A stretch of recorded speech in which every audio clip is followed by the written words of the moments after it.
Assalamualaikum warahmatullahi wabarakatuh. Wah, sudah tak sedar kita dah masuk 22 Ramadan. Rasa macam baru je mula puasa kan? Tapi rupa-rupanya Ramadan dah nak tinggalkan kita. Tapi jangan sedih dulu kawan-kawan. Sebab 10 malam terakhir ni ada malam istimewa yang kita semua kena cari. Nak tahu tak? Jeng jeng jeng, malam Lailatul Qadar. Allah berfirman dalam surah Al-Qad. Bismillahirrahmanirrahim. Inna anzalnahu fi Lailatul Qadar. Wa ma adraka ma Lailatul Qadar. Lailatul Qadri khairun min alfi syahr.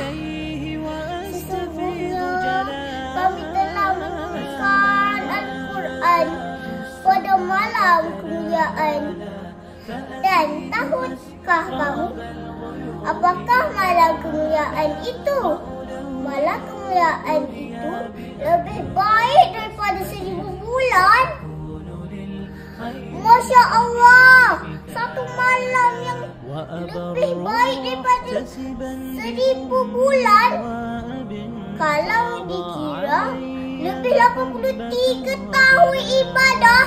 Wah! Kalau kita solat atau baca Al-Quran pada malam ini, pahala macam buat selama lebih 83 tahun.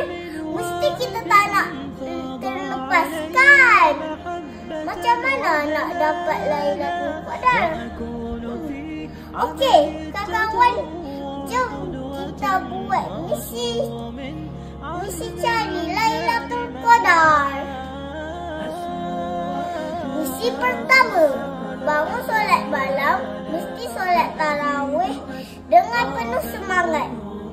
Lepas tu boleh tambah solat sunat, tahajud, solat taubat dan solat witir. Misi ketiga, baca Al-Quran dan bersedekah. Bacalah Al-Quran walaupun satu ayat. Kalau tak pandai baca panjang, baca surah pendek pun tak apa. Sedekah walaupun dengan sebiji kurma ataupun segelas air pun tak apa. Misi ketiga, banyak doa. Doa yang paling special yang Nabi Muhammad ajar. Bismillahirrahmanirrahim. Allahumma innaka afuwan tuhibbul afwa fa'fu anni. Ya Allah, sesungguhnya Engkau Maha Pemaaf dan Engkau suka memberi kemampuan. Maka ampunilah aku. Misi keempat, buat amal baik seperti pertama, banyak zikir dan selawat kepada Nabi Muhammad.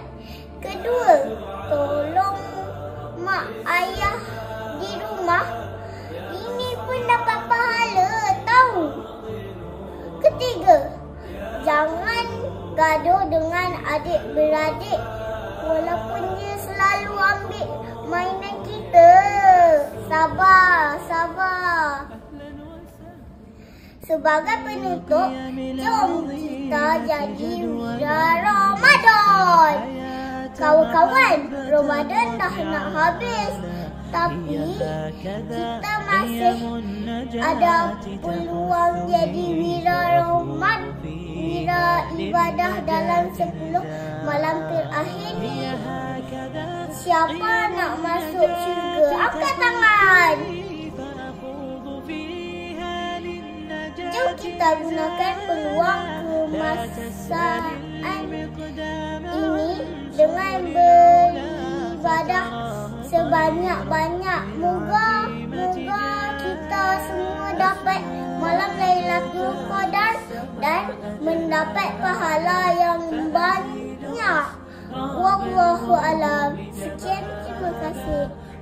وألون الدنيا بأجمل بسمة وأكون